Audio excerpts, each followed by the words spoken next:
Walaupun saya ini termasuk orang yang paling sering dibully gara-gara saya berbicara NKRI dan anti khilafah. Banyak postingan saya tentang NKRI, tentang Pancasila, saya dicaci maki oleh orang-orang yang pro dengan khilafah. Salah satu postingan saya ada 5.000 komentar, semuanya mencaci maki saya. Tapi saya tidak sakit hati. Kenapa? Yang mencaci maki saya 5.000, tapi yang memberikan like dan jempol 75.000. Pertanyaannya, kenapa jumlah like itu lebih banyak daripada jumlah komen? Kenapa? Karena seberapa banyak pun orang yang membencimu dengan komentar-komentarnya, yakinlah di luar sana lebih banyak yang mencintaimu dari dalam hatinya. Wah. Tapi kalau konteksnya jomblo beda. Kenapa jumlah like lebih banyak daripada jumlah komen? Karena banyak orang cinta tetapi tidak berani mengatakannya.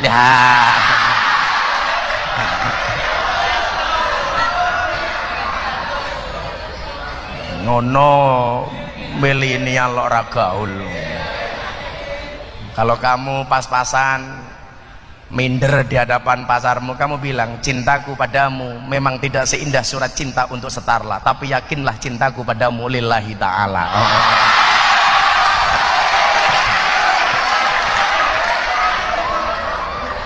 Lah kowe malah galau tuku bawang kleru mrica wis kebajot sayang mung dianggap kanca.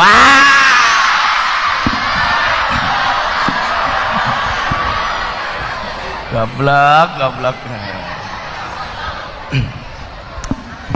Maka rasa cinta ini menjadi mahal. Demikian juga ketika kaitannya dengan pemimpin. Satu saat saya ditanya, sebenarnya pemimpin itu boleh nggak sih dikritik? Boleh nggak kayak Pak Ganjar itu dikritik?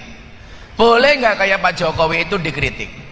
Karena yang terjadi hari ini, mohon maaf, orang itu kalau sudah benci dengan pemerintah, baik seperti apapun tetap saja benci. Tapi sebaliknya, kalau kita itu sudah senang dengan pemerintah, seburuk apapun tetap dipuji. Kalau posisi saya sebagai orang NU, saya mengambil posisi yang wasatiyah. Karena Allah berfirman dalam Al-Baqarah, wa kadzalika ja'alnakum ummatan wasaton. Wasat itu artinya tengah. Bedakan antara wasat dengan wastun. Kalau wastun itu, kalau ini wastun, mohon maaf, kalau ini wastun tengah, tidak tengah-tengah pas, bisa di sini, bisa di sini.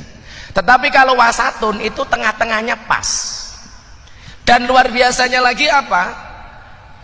Ayat ini terletak di pertengahan surat Al-Baqarah. Al-Baqarah itu ayatnya berapa? 286. Dan wa kadzalika ja'alnakum ummatan wasaton itu terletak di ayat 143. 143 kali 2 sama dengan 286. Lah, sikap keagamaan dan sikap kenegaraan saya, kebangsaan saya, itu saya mengambil posisi di wasatun, tengah-tengah. Maka dikatakan khairul umuri awsatuha, sebaik-baik perkara adalah tengah-tengahnya. Kalau ini tidak tengah-tengah, kalau tengah-tengah itu nggak panas nggak dingin, kalau ini panas banget. Baru hari ini saya jadi pembicara kepanasan, ya itu. Ya maklum panitia anggarannya cekak. Nggak tahu saya subsidi dari Pemprov itu banyak apa enggak, kok sampai nggak kuat nyewa kipas angin lah kira-kira.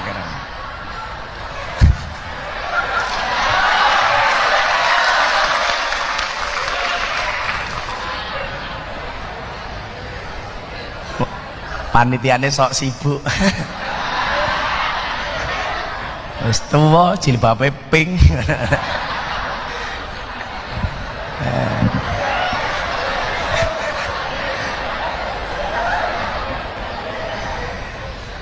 Maka coba Anda lihat hari ini orang yang benci dengan pemerintah, sebaik apapun kinerja pemerintah itu dicaci maki.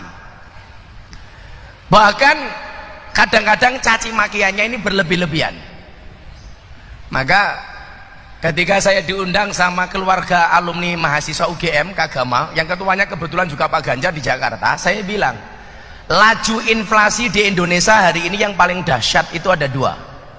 Yang pertama adalah inflasi mencaci, yang kedua adalah inflasi minta maaf. Lah ini kalau lagi demo Jokowi bunuh gitu kan, begitu tangkap polisi maaf saya khilaf. Coba kita lihat satu contoh yang kita bisa ambil di masa pemerintahan Khalifah Harun ar-Rasyid. Khalifah Harun ar-Rasyid ini khalifah yang juga sering salah seperti kita. Satu saat ada ulama ini keras mendatangi Khalifah Harun ar-Rasyid. Dia mengatakan apa? Wahai khalifah, ini nasihun lak, saya ingin menasihati anda. Famusadidun alaika, tapi sorry, saya nggak butuh tisu, tapi saya butuh kipas angin gitu kira-kira.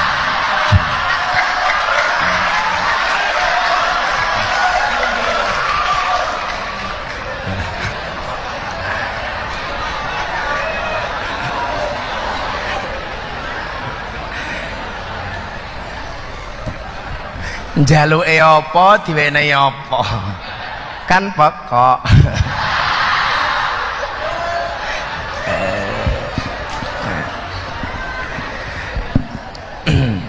Ini nasihun lak, kata ulama ini. Famusadidun alaika, tapi mohon maaf, nasihat saya ini agak keras. Dia bilang begitu, nasihat saya kepada anda ini agak keras loh. Famusadidun alaika. Kemudian dilanjutkan apa? Fala tajidanna fi nafsika alayya say'an. Tolong anda jangan marah sama saya. Apa jawaban Harun ar-Rasyid? Innallaha ta'ala qad arsala man huwa khairu minka. Sesungguhnya Allah pernah mengutus orang yang lebih baik daripada anda. Siapa yang dimaksud? Harun dan Musa. Musa dan Harun. Ilaman huwa syarru minni, kepada orang yang lebih jelek daripada saya. Yang dimaksud siapa? Fir'aun. Jadi Musa dan Harun itu pernah diutus oleh Allah untuk menasihati Fir'aun. Yang Fir'aun dalam Al-Quran disebutkan ana rabbukumul a'la, aku adalah Tuhanmu yang paling tinggi. Sampai hebatnya Fir'aun tuh, mohon maaf deh, Fir'aun itu kalau kehujanan yang pilek bukan hidungnya tapi air hujannya. Kalau mangan sambel sing mules dudu wetenge sambele. Sama dengan Fir'aunnya Indonesia, nabrak tiang listrik, yang sakit tiang listriknya. Itu luar biasa ini. Jos pokoknya gitu loh. Tapi apa kata Allah kepada Musa dan Harun? Faqula lahu qaulan layyina. Musa, Harun, berkatalah kamu kepada Fir'aun dengan bahasa yang lembut. Pertanyaannya begini, saya tidak akan membela Pak Jokowi, tapi kalau ada orang kemudian demo pemerintah dengan bahasa yang kotor, sadis, pertanyaan saya, apakah Pak Jokowi itu lebih buruk daripada Fir'aun? Pertanyaan saya, kok bahasanya sampai kasar seperti itu? Kalau saya fair, karena saya umatun wasaton, pemerintah benar saya dukung. Contoh soal program unggulan presiden SDM unggul Indonesia Maju, saya dukung. Karena memang kekurangan kita di SDM. Di Indonesia itu terlalu banyak pendapat tapi kurang pendapatan. Ini orang Indonesia. Terlalu banyak pendapat, kurang pendapatan. Tapi kalau pemerintah ini jelek, saya berhak untuk mengkritik. Contoh, beberapa waktu yang lalu saya ramai di medsos itu gara-gara Menteri Hukum dan HAM itu membandingkan dua kawasan, Menteng dan Priok. Sampai di demo di Kemenkumham. Di demo gara-gara apa? Menteng itu orangnya baik-baik, sementara Tanjung Priok karena keras maka identik dengan kriminalitas. Oh, saya marah karena saya adalah penceramah di kalangan kaum marginal, orang-orang yang bertato, yang rambutnya acak-acakan, yang telinganya ditindih, baik menggunakan mur, baut, mangkokan, pelek, sak piturute gitu loh, atau yang badannya ditato. Kayak kemarin saya di Surabaya ada preman badannya gede, perutnya gendut, perutnya ditato beduk. Luar biasa. Itu tato apa nak? Beduk kiai. Perutmu kamu ketato beduk? Iya. Tutuke neng di, neng sore. Oh tak golek ra ketemu.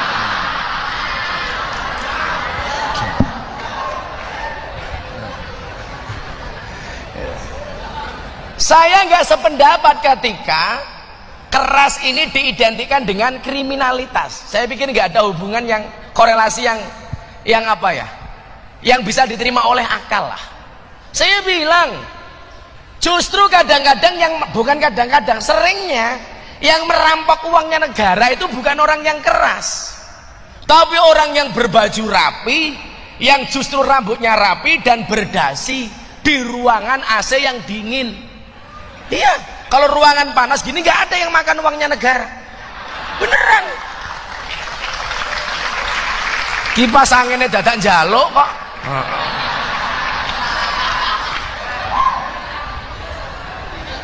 Saiki kok lemune gitu. Ora apa-apa Mas, kalau kamu dibully lemu jawaban ora apa-apa, aku lemu mergo mangan sego, daripada awakmu kuru gaweane mangan konco. Ya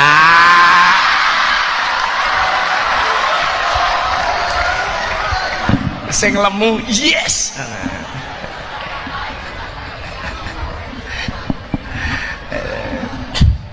Nggak ada kaitannya antara keras dengan kriminalitas.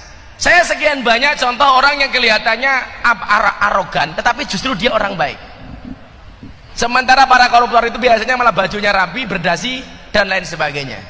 Nah, kayak kemarin saya pengajian di Kalimantan, jalannya jelek. Sopirnya bilang, ini yang rusak jalan, ini truk-truk gandengan itu loh Kiai. Saya jawab, Anda salah.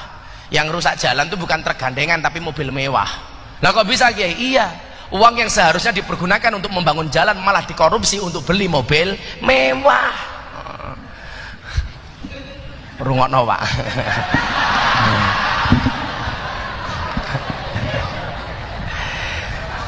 Sebaliknya, kalau kita itu sudah terlalu cinta dengan pemerintah, kadang-kadang nalar kritis kita itu tidak ada. Maka disinilah kemudian mencintai negara itu harus proporsional. Harus proporsional. Dan rasa cinta itu hari ini di Indonesia sangat mahal Pak. Maka orang berbeda sedikit dianggap musuh, berbeda sedikit dianggap musuh. Sehingga era kekinian orang Indonesia itu yang terkenal dengan orang yang ramah, orang yang menyenangkan, sifatnya gotong royong dan lain sebagainya, semakin kesini semakin hilang Pak. Saya kasih contoh ya. Jangankan kok sesama umat Islam, mohon maaf, jangankan sesama umat beragama lain, seumat saja kita hari ini begitu berbeda pendapat, kita dianggap musuh. Dan saya kemudian lebih bersedih, kenapa? Karena munculnya apa?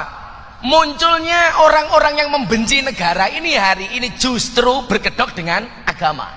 Dalihnya ini adalah agama, ekstrim kanan maupun ekstrim kiri, tapi menggunakan dalil-dalil agama. Maka kemudian karena kebencian kepada pemerintah yang memuncak, mereka akhirnya mengatakan apa? Ini negaranya tauhid. Pancasila sudah tidak cocok dengan Indonesia. Demokrasi harus diganti dengan sistem khilafah.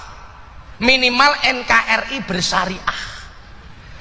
Saya bilang, sing dimaksud NKRI bersyariah itu seperti apa? Indonesia itu kurang syariah seperti apa? Saya pengajian di mana-mana sampai ke Papua, nggak ada. Saya besok, bro, mas-mas dari Papua ini, tanggal 8 Juni, saya pengajian di Kota Jayapura, di 3 lokasi. Dan panitianya sebagian kawan-kawan saya Nasrani. Kurang syariah apa bangsa Indonesia ini? Jangan kemudian hanya gara-gara kasus 1-2 kasus ini menggambarkan Indonesia secara umum dengan mengatakan demokrasi ini gagal, maka harus diganti dengan sistem khilafah. Tapi kan banyak Gus ulama-ulama yang dikriminalisasi. Tolong bedakan kriminalisasi ulama dengan ulama yang kriminal. Kalau ada ulama berbuat kriminal ditangkap sama Pak Kapolres, itu namanya bukan kriminalisasi ulama, tapi proses hukum terhadap ulama yang kriminal. Kriminalisasi ulama itu ngundang kiai mulai ra diamplopi, lah itu kriminalisasi. Makanya itu bisa dilaporkan ke kantor polisi atas dugaan pelanggaran KUHP pasal 378 penipuan. Hati-hati.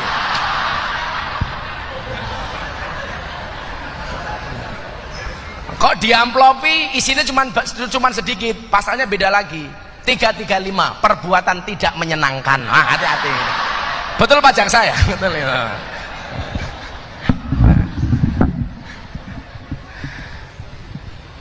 membedakan antara kriminalisasi ulama dengan ulama yang kriminal.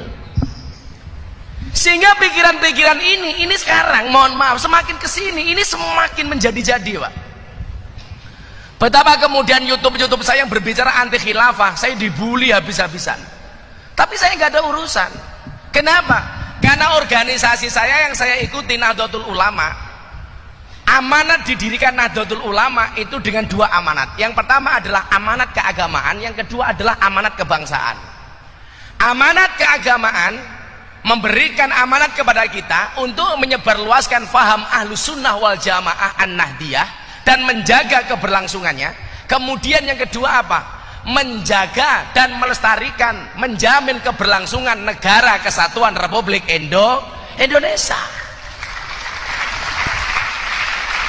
Dan Muktamar Nahdlatul Ulama tahun 1936 di Banjarmasin, ulama-ulama kita bersepakat bahwa bentuk negara Indonesia adalah Darussalam, bukan Darul Islam.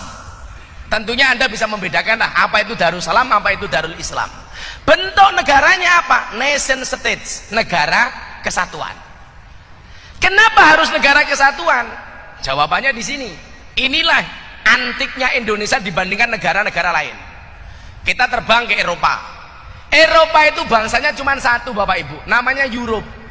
Satu bangsa Eropa berdiri di atas banyak negara, berdiri di atas Spanyol, Perancis, Belanda, dan lain-lain.